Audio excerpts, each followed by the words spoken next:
The human soldier didn't know the alien woman given to him as a slave was actually a princess. The ship landed with a soft thud on the desolate Muna place, where no one came unless they had to. The air within the ground cracked and dusty. Miles of nothing stretched in all directions. The human soldiers disembarked from the transport ship, their faces grim as they adjusted to the harsh environment. This place was not meant for survival. It was meant for labor. And it was here that they had been given their orders. They had a mission. Rescue if they could, but mostly take what they could and leave nothing behind. Among them was Sergeant Marcus Kane, a man who had seen too many battles and too much death. His uniform was covered in scars, and his expression was as hard as the steel he carried. He didn't think much about the lives of the people he was sent to save or capture. He was a soldier. His job was to follow orders and survive. As the team moved toward the slave camp, Marcus noticed a tension in the air. The camp was an eyesore on the barren landscape, a collection of rusted metal and makeshift shelters. The prisoners there were not human. They were alien, a race of beings known for their beauty and grace, but also their cruelty in war. This camp held women captured during a recent skirmish. They had been taken as prisoners of war, but they were being sold now, their futures uncertain and their fate sealed. Marcus had seen these women before. They were beautiful with sharp features and strange glowing eyes. He had no desire to be here, but he had no choice. His team was tasked with overseeing the transfer.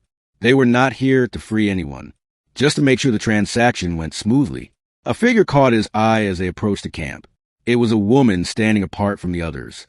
Her posture was straight, her head held high despite the chains that bound her wrists. She was different from the others. Her skin was a deep shade of violet, and her eyes glowed with a strange luminescence. There was something regal about her despite the rags she wore. One of the camp overseers walked toward her with a sneer. He grabbed her roughly by the arm and pulled her toward the soldiers. The woman struggled for a moment, but it was useless. The chains held her tight. She was led in front of Marcus, who stood motionless watching her with curiosity. The overseer spoke harshly to Marcus. "This one's a good one, real strong. She's been a real pain to deal with. But we're unloading her now. Take her off our hands." Marcus's eyes narrowed as he sized her up. She wasn't like the others. Her gaze was fierce, her chin held high. She wasn't afraid. But that didn't matter. She was a prisoner now. And prisoners had no say in what happened next. Marcus turned his gaze toward the overseer and nodded. "I'll take her." The overseer shoved the woman toward him, and she stumbled but caught herself quickly. She looked up at him with those glowing eyes. Her expression was unreadable, but Marcus could see the defiance in her gaze. It was clear she was no ordinary prisoner, but he had his orders. The woman didn't speak as they moved toward the transport vehicle. She kept her head high, her gaze unwavering. Marcus couldn't help but feel a strange pull toward her, but he shook it off. She was a prisoner, and prisoners didn't matter. As they boarded the transport, the woman was seated next to Marcus. She didn't look at him. She just stared straight, ahead, her hands still bound in front of her. Marcus tried to ignore her, but something about her presence was unsettling. She was different, but he didn't know why. After a long and silent journey, the transport arrived at the military base where the prisoners were to be kept. The women were unloaded and herded into holding cells. Marcus watched as the woman was pushed into a cell and locked behind a reinforced door. She glanced at him one last time, her eyes burning with something he couldn't quite place. Defiance, maybe, or something else. The days passed, and Marcus went about his duties. He didn't think about the woman much, but he couldn't shake the feeling that she was important. There was something about her that stood out. He heard whispers from the other soldiers about her. They said she was a troublemaker, that she had fought back against the overseers more than once. Some even said she had killed a few of them, but Marcus knew better than to listen to rumors. He had been in enough wars to know that stories often got twisted. The truth was probably somewhere in the middle. One night Marcus was walking through the holding area when he saw her again. She was sitting on the floor of her cell, her back against the wall. She was staring at the wall across from her, but when she heard his footsteps, she looked up. Her eyes locked onto his, and for a moment neither of them spoke. Finally, she broke the silence. "You don't know who I am, do you?" Marcus raised an eyebrow. "Should I?" The woman smiled slightly. "I am not like the others you've seen. I am not a mere slave." Marcus crossed his arms and leaned against the wall. "Then what are you?" The woman's eyes narrowed. "I am Princess Zora of the Zillion Empire. I was taken prisoner during the war, but I am no mere slave. I am the daughter of the ruling family." Marcus stood frozen for a moment. He had heard of the Zillion Empire, but he never imagined he would meet a princess. They were powerful warriors and fierce rulers. The idea of one being held captive was almost unimaginable. But here she was, a princess, a prisoner, and yet she still carried herself with the dignity of someone who had never known defeat. "Why are you here?" Marcus asked finally. The woman's gaze softened slightly. "Because my people lost the war, and because I was captured. I have been sold into slavery, just like the others." Marcus didn't know what to say. He had always thought of the Zillions as enemies, but now he saw her differently. She was not a slave. She was a prisoner of war. And though she had been captured, she was still royalty. He could see it in the way she carried herself. "You don't belong here," he said quietly. "No one does," she replied. "But I am here, and I will survive."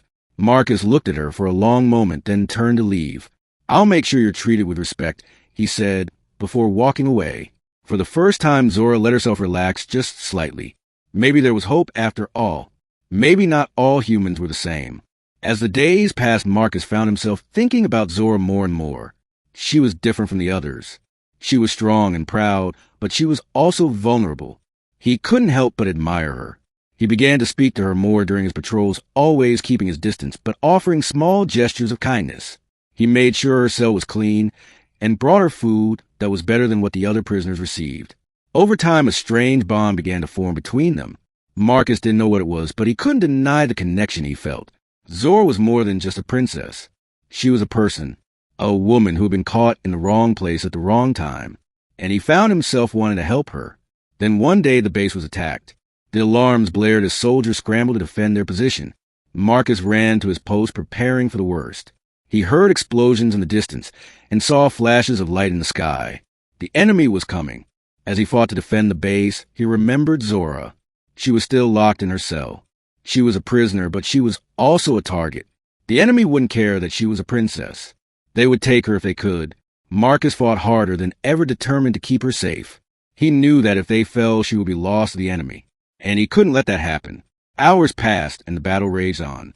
Finally, the enemy retreated, leaving the base in ruins. Marcus was exhausted, but he didn't hesitate. He ran to Zora's cell and unlocked the door. She was standing there waiting for him, her eyes filled with a mix of fear and hope. "You're safe now," he said softly. Zora looked at him for a long moment, then stepped forward. "Thank you," she whispered. Marcus nodded. "Let's get you out of here." But as they turned to leave, she stopped. "You still don't understand, do you?" she said. "Understand what?" he asked. "That I am not just a princess. I am the key to the future of my people." Marcus looked at her confused. "What do you mean?" Zora's eyes gleamed with determination. "The war is not over, Marcus. It is just beginning. And my people will need help to survive. You may not know it now, but you are part of something much bigger than yourself. And together we can change everything." Marcus stood in silence for a long moment. He had never expected this. He had never imagined that a simple mission would lead to something so much more. But as he looked into Zora's eyes, he realized one thing. He would do whatever it took to help her, to protect her, and maybe, just maybe, to change the course of history.